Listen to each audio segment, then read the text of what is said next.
Bonjour, bien-aimé de le Seigneur, c'est vendredi. Le Seigneur est merveilleux, il nous a aidés, il nous a donné la possibilité d'écouter la parole toute la semaine. Mais sois fier de toi parce que tu as fini la parole de Dieu.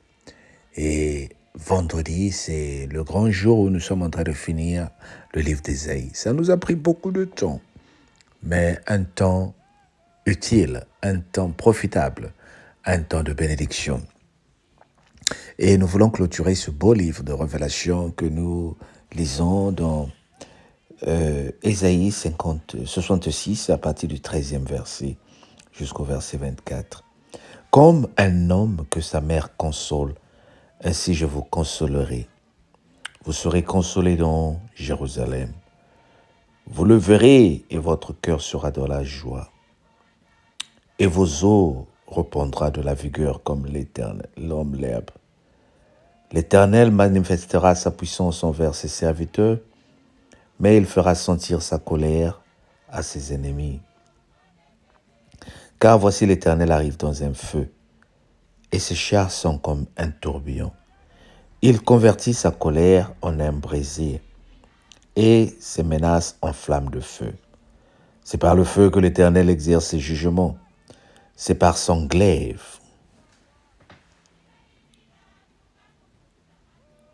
Alléluia. Nous sommes en train, la lecture m'a juste échappé, soit avec moi. C'est par son glaive qu'il châtie toute chair, et ceux qui tueront l'Éternel seront en grand nombre. Ceux qui se sanctifient et se purifient dans les jardins, au milieu desquels ils vont un à un, qui mangent de la chair de porc, des choses abominables et des souris, tous ceux-là périront, dit l'Éternel. Je connais leurs œuvres et leurs pensées. Le temps est venu de ressembler toutes les nations et toutes les langues. Elles viendront et verront ma gloire. Je mettrai un signe parmi elles, et j'enverrai leur échappée vers les nations. À Tarsis, à Pul, à Lude, qui tirent de l'arc, à Tubal, à Javan, aux îles lointains, que jamais n'ont entendu parler de moi, et qui n'ont pas vu ma gloire. Et ils publieront ma gloire parmi les nations. Ils amèneront vos frères du milieu de toutes les nations en offrande à l'Éternel, sur des chevaux, des chars et des laitiers, sur des mulets et des dromadaires, à ma montagne sainte à Jérusalem, dit l'Éternel. Comme les enfants d'Israël apportent leur offrande dans un vase pur à la maison de l'Éternel. Et je prendrai aussi parmi eux des sacrificateurs, des Lévites, dit l'Éternel. Car comme les nouveaux cieux et la nouvelle terre que je vais créer subitement devant moi, dit l'Éternel, ainsi subsisteront votre postérité et votre nom. À chaque nouvelle lune et à chaque sabbat, toute chair viendra et se prosternera devant moi, dit l'Éternel. Et quand on sortira, on verra les cadavres des hommes qui se sont rebellés contre moi. Car leur ver ne mourra point, et leur feu ne s'éteindra point, ils seront pour toute chair un objet d'aurore. Amen. Le Seigneur est merveilleux, bien-aimé. Il est bon et il nous aime. Ce qui est bien avec notre Dieu, tout ce qu'il fait, tout ce qu'il programme, tout ce qu'il prévoit, il le fait pour toi et pour moi. Tout ce qu'il prédit, il le fait pour toi et pour moi. Dieu est amour et il ne nous veut que du bonheur. La conclusion de ce livre d'Ésaïe nous montre que le peuple d'Israël est en train de continuer de vivre dans ce cercle de faire du mal et de revenir vers le Seigneur. Chaque fois qu'ils font du mal, qu'ils faisaient du mal, le Seigneur les sanctionnait et quand ils revenaient, le Seigneur les acceptait. Le Seigneur a promis détruire ce peuple, mais par son amour, il récupère ce peuple. Le Seigneur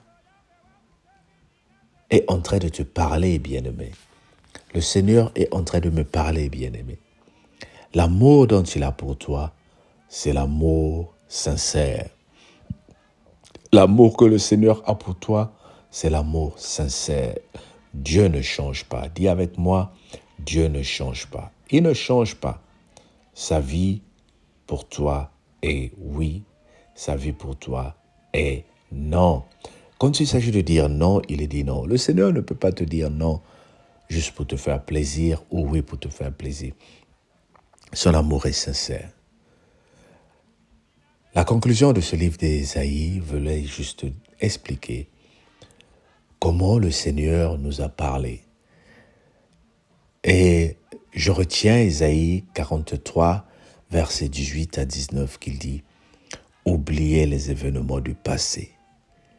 Oublie, bien-aimé, le mal que ton frère t'a fait. Oublie les pertes que ta sœur t'a fait connaître. Maintenant, commence à voir que le Seigneur est en train de créer un nouveau chemin pour toi, un chemin dans le désert. Et ce chemin-là, il te servira de victoire. Ce chemin-là te servira de pont vers une nouvelle horizon. Nous sommes en train de vivre l'année de la gloire. Mais cette année de la gloire nécessite les gens qui sont focalisés sur le présent et l'avenir, pas le passé. Oui, il s'est passé beaucoup de choses dans le passé.